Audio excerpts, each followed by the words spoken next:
Bahujan Samaj party गठबंधन के सहारे पहली बार सत्ता में आई। इससे पहले उत्तर प्रदेश में उसके बाहर भी कई पार्टियों के साथ बसपा ने गठबंधन किया है। कई बार सीटों और वोट प्रतिशत में उसको फायदा भी मिला है। इसके बावजूद मायावती अब गठबंधन नहीं करना चाहती हैं। आखिर क्या है गठबंधन से दूरी बनाने की वजह?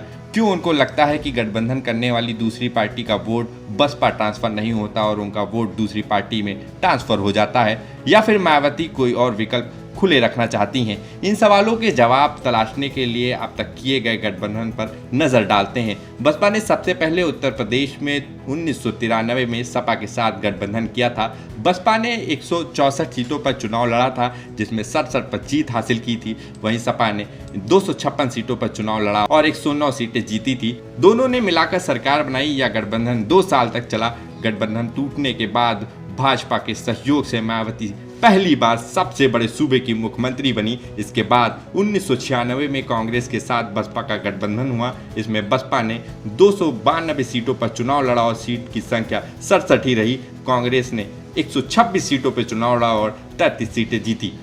बसपा ने उसके बाद से ही यह कहकर चुनाव पूर्व गठबंधन से दूरी बना ली कि गठबंधन का फायदा कांग्रेस को ज्यादा हुआ। तब से बसपा ने लंबे समय तक चुनाव पूर्व कोई गठबंधन नहीं किया। बसपा ने 2007 में अपने दम पर पूर्ण बहुमत की सरकार बनाई, लेकिन उसके बाद लगातार ग्राफ गिरता गया। उसे 2014 में लोकसभा चुनाव में कोई सीटें नहीं मिली। वहीं 2017 की बात करें तो विधानसभा चुनाव में 19 सीटों पर सिमट गई। इसके बाद उसने लंबे समय बाद 2019 में सपा के साथ गठबंधन किया। इसमें सपा को 6 और बसपा को 10 सीटें मिली। यह गठबंधन भी लंबा नहीं चला। तब भी मायावती ने यही कहा कि सपा का वोट बसपा को ट्रांसफर नहीं हुआ। बसपा ने 2018 में राजस्थान में कांग्रेस, कर्नाटक में जेडीएस से और छत्तीसगढ़ में अजीत जोगी की पार्टी जनता कांग्रेस छत्तीसगढ़ जे से गठबंधन किया। राजस्थान में बसपा के 6 विधायक जीते, कर्नाटक में 1, छत्तीसगढ़ में 2 सीटें पर जीत हासिल हुई। हाल ही में पंजाब में शिरोमणि अकाली दल के साथ मिलकर बसपा ने चुनाव लड़ा और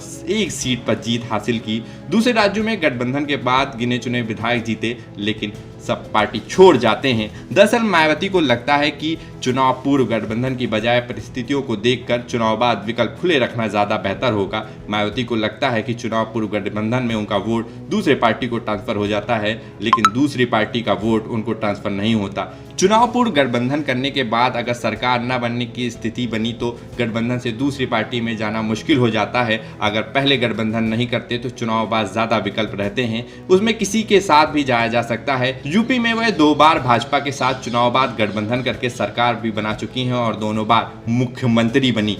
मायावती ने गठबंधन न करके विपक्षी एकता की कोशिश में जुटी कांग्रेस को जरूर निराश किया है। राहुल गांधी यात्रा करके सभी दलों के साथ लाने की मुहिम में जुटे हैं। विपक्षी दलों की पिछली बैठक में भी वह शामिल नहीं हुई थी। अब कश्मीर में एक बार फिर राहुल गांधी कई पार्टियों के साथ बैठक करके विपक्षी एकता का संदेश देना चाहते हैं। ऐसे समय में मायावती का गठबंधन से इनकार कांग्रेस के लिए झटका है। नेशनल न्यूज नाउ के लिए सुधांशु ठाकुर की रिपोर्ट।